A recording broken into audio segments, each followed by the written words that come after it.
गुरु की नगरी पांवटा साहिब में विश्व के पहले कवि दरबार में कवि सम्मेलन का आयोजन आज देर रात किया जाएगा। कवि दरबार में आयोजित पहले कवि सम्मेलन में देश के विभिन्न राज्यों से कवि पहुंचेंगे और अपनी रचनाओं के माध्यम से सिख इतिहास प्रस्तुत करेंगे।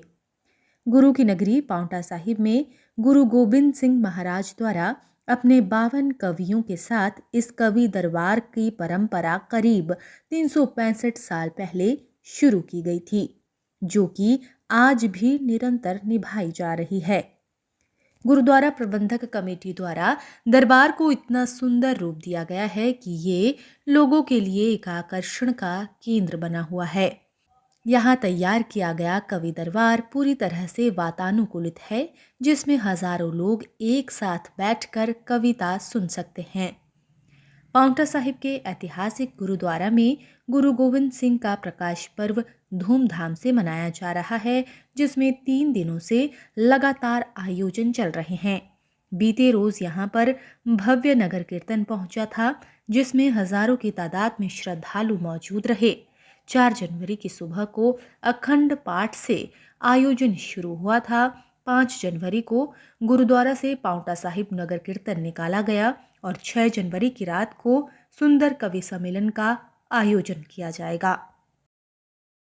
जिस स्थान पर हम इस समय खड़े हैं, ये कवि दरबार स्थान है और ये बहुत ही एक विशेष सेवा है कि गुरु गोविंद सिंह जी महाराज हर पूर्णमासी की रात को यहाँ पर दरिया जमुना के किनारे पर एक विशेष कवि सम्मेलन किया करते थे।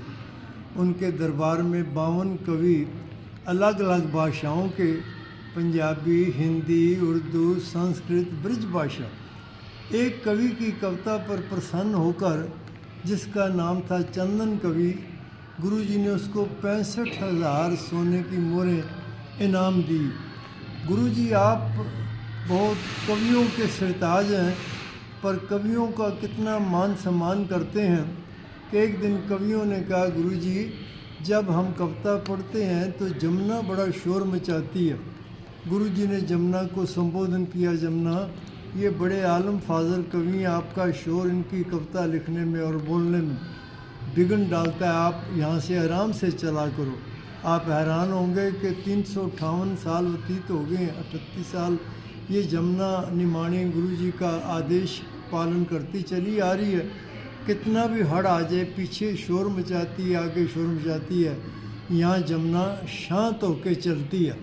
तो जो गुरु साहब ने पूर्णिमा की रात को कवि दरबार सजाने की मर्यादा चलाई थी, आज भी वो मर्यादा जो है यहाँ पर प्रचलित है। हर पूर्णिमा की रात को एक विशेष कवि सम्मेलन किया जाता है, जिसमें अलग अलग भाषाओं के कवि आके गुरु महाराज की जो है उस्तत करते हैं अपने काव्य रूप में।